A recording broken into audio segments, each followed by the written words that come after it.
ইমাম হাসান হুসাইন রে এত ভালোবাসে রে, আমার হাজীগঞ্জবাসী না, আমার নবী এই দুইটা মায়ের বুকের ভিতরে আনজায়া ডাকে দিয়া কয়ে জগৎবাসীরা রে, যারা আমার হাসান হুসাইনকে ভালোবাসবে তারা যেন আমি নবীরে ভালোবাসে। জোরে জোরে কন্যা সুবহানাল্লাহ। মুহাররমের 10 তারিখে, মুহাররমের 10 তারিখে কি গাইলে রাব্বানা, হায়রে কি গাইলে রাব্বানা, কবি জাবুর যাই রে পেটে, বলিল তার ঘটনা, কলি জাবুর যাই রে পেটে, বলিল তার ঘটনা। ওরে পাখি কোরে খবর, সৌরে পাখি কোরে খবর, মাই জানো মোর কান্দে না, হায়রে মাই জানো মোর কান্দে না, কত কষ্ট রইল রে মনে, বেলা বুঝি গইল না, কত দুঃখ রইল রে মনে, বেলা বুঝি গইল না। চিৎকার না কন্যা আল্লাহু আকবার। আমার মুরব্বী বাবারা, ও সোনার যুবকের দলেরা, লম্বা একটা ঘটনা আমি সংক্ষিপ্ত করে মূল আলোচনা আপনাদের মাঝে দিয়া যাই। আমার নবী বিদায় হয়ে যাই রে ভাই, ইমাম হোসাইন আর হাসাইনের জীবনের কষ্টের বৃত্তান্ত ভালো করে শুনে নাও। ইমাম হাসান যখন বিদায় হয়ে যাই রে, হাসানের পাশে বইলে হুসাইন দুইটা চোখের পানি পড়াইয়া ভাইটারে জড়াইয়া ধরেছে। বড় ভাইতে ছোট ভাইয়ের আগে দিয়া কই ভাই, ও ভাইরে ভাই, আমার মনের সময় তোমার পাশে পাইলাম রে ভাই, আমার মনের ভিতরে শান্তি পাইলাম, কিন্তু আমি হইলাম বড়, তুমি হইলা ছোট। আমি যদি বাচ্চা থাকতাম, তোমার মরণের সময় তোমার পাশে যদি দাঁড়াইতে পারতাম, তুমি ছোট ভাইয়ের আত্মারাই শান্তি পাইতা। কতক্ষণ ঠিক কিনা? আরে ভাই, ভাইয়ের ভিতরে দ্বন্দ্ব রাইখো না রে ভাই। ইমাম হাসান ডাক দিয়ে কই, ভাই হুসাইন, এই মুহূর্তে আমার মরণের সময় তোরে পাইলাম, আমার জীবন বন্ধ হয়ে গেছে রে ভাই, কিন্তু এমন একটা সময় আসবে তোর মরণের সময় আমি থাকবো না, আপন বলতে তোর পাশে কেউই থাকবে না। কতক্ষণ ঠিক কিনা? আমার এমন কোন বান্ধব নাই যার কাছে যায় রে প্রাণ জোড়াই, আমার এমন কোন বান্ধব নাই যার কাছে যায়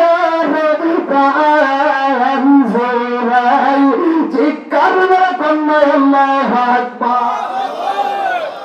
আরে লম্বা ঘটনা আমি সংক্ষিপ্ত করে বুঝাইয়া যাই রে ভাই, যেহেতু ফজরের নামাজ আছে, আমার আজকের মাহফিলে সম্মানিত সভাপতি সাহেব আছে, এই জন্য অল্প অল্প কথা আমি গল্প দিয়ে বোঝাইয়া যাব। এবার হোসাইন যাইব কারবালার জমিনের ভাই, হুসাইন যখন যাইব রহমাতাল লিল আলামিন নবীর রওজার পাশে যায়, মুরব্বিদের কাছ থেকে বিদায় নিয়া আমার নবীর রওজার পাশে যায় হুসাইন, রওজাটা জড়ায় ধইরা ডুবায়া ডুবায়া কান্দে। আমার আল্লাহ চোখের মধ্যে অটোমেটিক ঘুম দিয়া দেয়। আমার নবী এইবার ঘুমের ঘরে হুসাইনের মাথায় হাত বুলাইয়া দিয়া দাগে দিয়া কয় হুসাইন আর সকল বাণী বালা গন্ধ না যাও যাও যাও আমি রহমাতাল লিল আলামিন নবী তোমার বিদায় দিলাম তোমার মায়ের কবরে যাইবা তোমার মায়ের রওজায় যায় সেখান থেকে বিদায় নিবা আল্লাহু আকবার কোন আরে হুসাইন যখন রওনা দেয় রে আমার হাজিগঞ্জ জেলাবাসীরা এইবার হুসাইন তার দল বল নিয়া এইবার কাফেলা নিয়ে রওনা দেয় এই কাফেলার ভিতরে মহিলা ছিল এই কাফেলার ভিতরে পুরুষ ছিল এই কাফেলার ভিতরে ছোট্ট বাচ্চা ছিল হুসাইন যখন রওনা দেয় কিতাবের ভিতরে উল্লেখ করা হয় কেউ বলে 13 লিটার কেউ বলে 18 লিটার কেউ বলে 36 লিটার পানি নিয়ে রওনা দেয় এইবার মরুভূমি রাস্তা দিয়া আইটা যায় যাইতে যাইতে যাইতে যাইতে রে বন্ধু এইবারে এমন একজন ব্যক্তি সামনে হাজির হয়েছে হুসাইনকে রিসিভ করার জন্য ডাক দিয়ে কয় হুসাইন আমি তোমাকে নেওয়ার জন্য আইছি হুসাইন খুশি হয়ে তাকে সাথে নিয়ে রওনা দেয় রাস্তার মধ্যে যাই এইবারে ডাকে দিয়া কয় হুসাইন এই রোদের ভিতর থাকতে থাকতে কষ্ট হয়ে গেছে গলাটা শুকাইয়া গেছে পানির প্রয়োজন পানি চাই এইবার আমার নবীর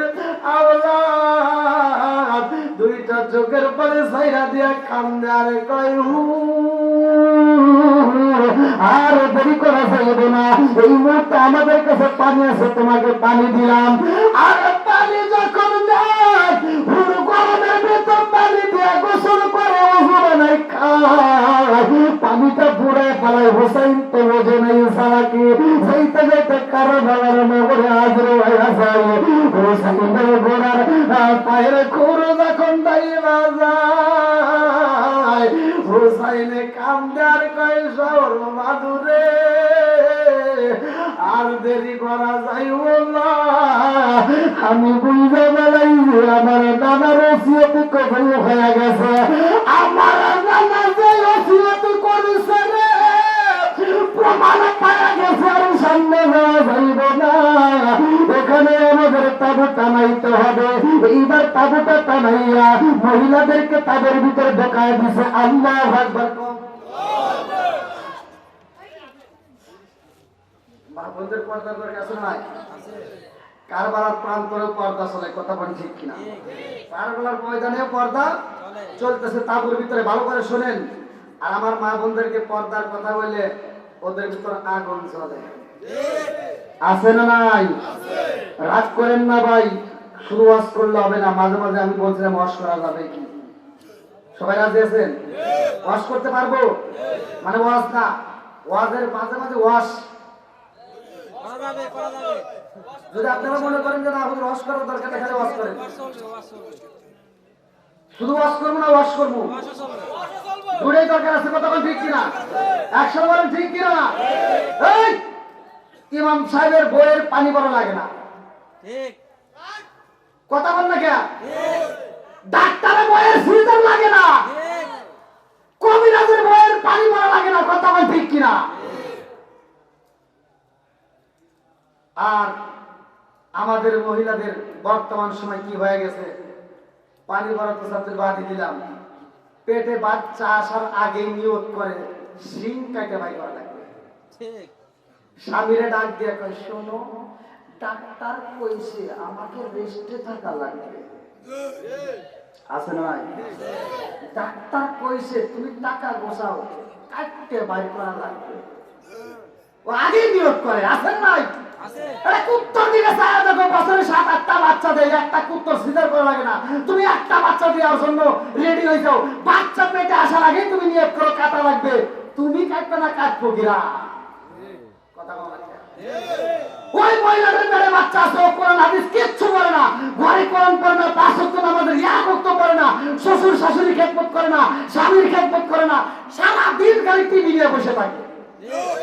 ঘরের কাজ পর্যন্ত করে না ওই টিভি নিয়ে বসে বসে দেখে চ্যাংরা মাসুদ ন্যাংরা মাসুদ আর পেটের থেকে যেটা কাটে বাই করে ওটাও ন্যাংরা মাসুদ হয়ে দাঁড়ায় রাগ করছে আমাদের ফোন দেবে হুজুর আমার ছেলে আমাকে ধরে ধরে মারে তোর ছেলে মারবো না মারবো কিরা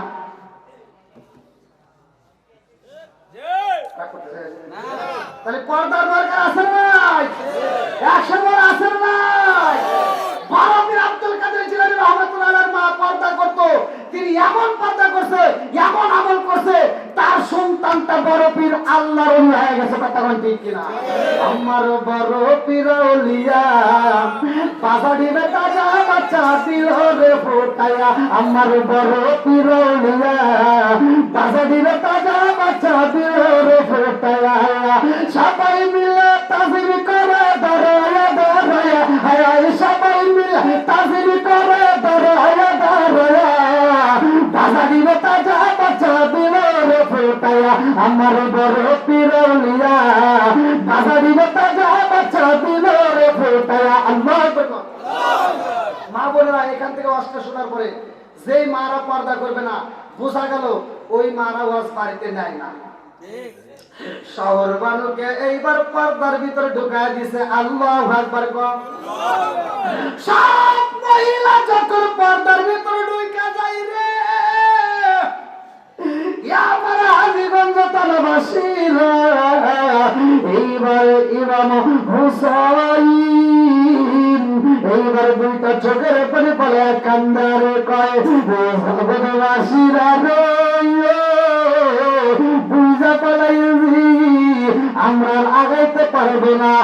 এইবার তাবুর ভিতরে সবাই বোবায়া বোবায়া কান্দে শহরে মানে তাবুর কুটির সাথে হেলান দিয়া ঘুমায়া ভাইরে ভাই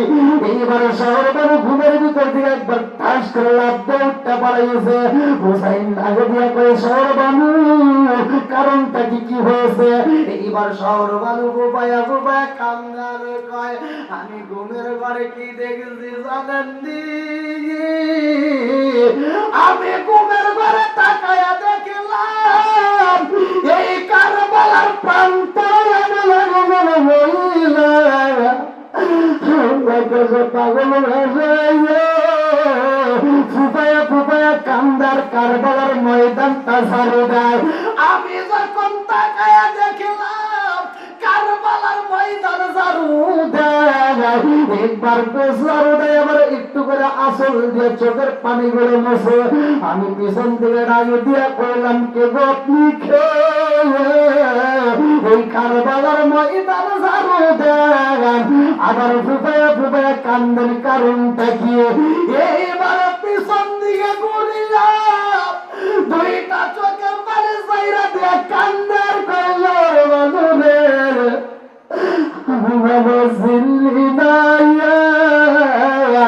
আমি হইলাম জনম দুঃখনি মা আমি হইলাম খাতুনে জান্নাতে মা ফাতিমা কন্যা সুবহানাল্লাহ এই ফাতিমা কান্দার কই জানবি আমার জাদু হুসাইন এই কারবালার প্রান্ত জীবন দিব এই ময়দানের ভিতর রক্তাক্ত হয়ে যাইব আমার জাদুর রক্ত কারবালার জমিনে পড়বে আমি জনম দুঃখনি মা আগে কারবালার ময়দানটা ঝাড়ু দিলাম আল্লাহু আকবার কম একটা ঘটনা আমি কেমনে বোঝাই রে ভাই এই তাবুর মধ্যে ছিল আব্বাস হারান্দার কিতাবের ভিতরে উল্লেখ করা হয় আব্বাস হারান্দার নাগে দিয়া কয় হুসাইন ও আকা আকা রে আমার বিদায় দাও আমি যাইতে চাই তোমাদের জন্য পানি নিয়ে আসবো আল্লাহু আকবার কোন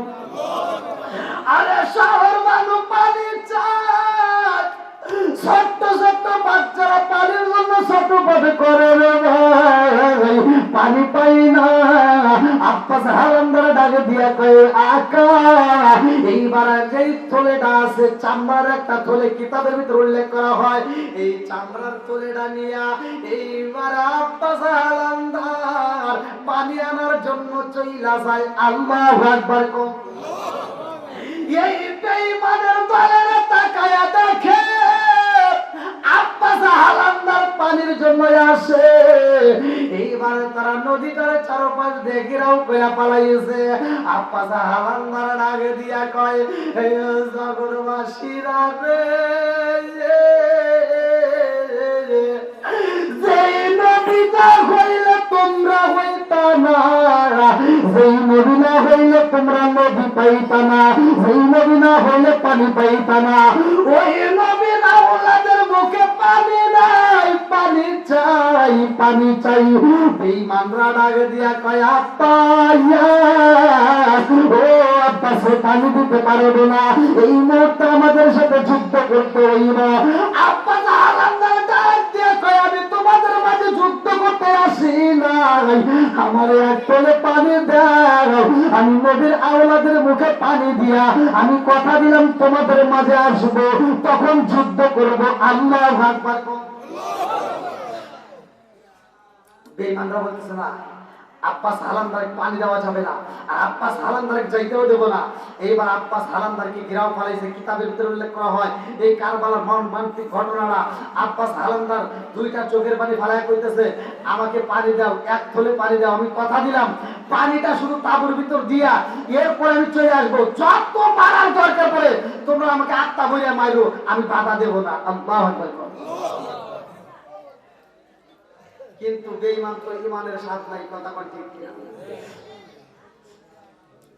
আব্বাস হালান্দার দুইটা চোখের পানি ফালাইয়া কান্দে আর কয়,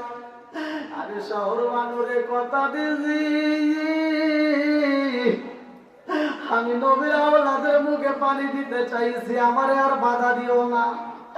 এই বেঈমানরা ডাক দিয়ে কয়, আব্বাস রে, এইখান থেকে তুমি পানি দিতে পারবে না। আব্বাস হালান্দার কানতে কানতে বলে, আমারে তোমরা যত মারতে চাও মারবা, আমি বাধা দেব না, কিন্তু আমাকে এক তলে পানি দাও। এই বলে আব্বাস হালান্দার যখন নদীর ভিতরে নামে, একটা পা পানির ভিতরে ঢুকাইয়া দেয়, অন্য একটা বেঈমান আর দেরি করে না রে ভাই, পিছন দিক থেকে আব্বাস হালান্দার ডান হাতটা কাইটা পালাইছে। ডান হাত যখন কাইটা পালাইছে, এইবার থলেটা পানির ভিতরে পইরা যায়। আব্বাস হালান্দারের একটা হাত পইরা গেছে, বাম হাত দিয়ে থলেটা ধইরা দুইটা চোখের পানি পালাইয়া কান্দে আর কয়, জগৎবাসীরা রে, আমার ডান হাতটা কাইটা পালাইছে, চক্ষু নাই, আমার বাবা হাত দেয়া নবীর আওলাদের মুখে আমি আব্বাস হালান্দার পানি দিতে চাই। ঠিক কারণে কন্যায় আল্লাহু আকবার। আমার ভাই নিরাই মরে, আল্লাহ রাতের পানি দিয়া শহর বানু কান্দে গাইরে পন্দ পালে সাইরাই, আমার ভাই নিরাই মরে, আমার ভাই নিরাই মরে, আল্লাহ রাতের পানি দিয়া শহর বানু কান্দে গাইরে পন্দ পালে সাইরাই, আমার ভাই নিরাই মরে, আমার ভাই নিরাই মরে, আল্লাহ রাতের পানি দিয়া শহর বানু কান্দে গাইরে পন্দ পালে চাইয়া, আমার ভাই নিরাই মরে। ঠিক কারণে কন্যায় আল্লাহু আকবার। আব্বাস হালান্দার বাম হাত দিয়ে যখন থলেটা নিতে চাই রে, আর আমি বেঈমান পিছন দিকে দিকে বাম হাতটাও কাইটা পালাইছে। দুইটা হাত যখন পইরা গেছে গো, আব্বাস হালান্দার এইবার জিভটা দিয়ে ডাক দিয়ে কামড় দিয়া থলেটা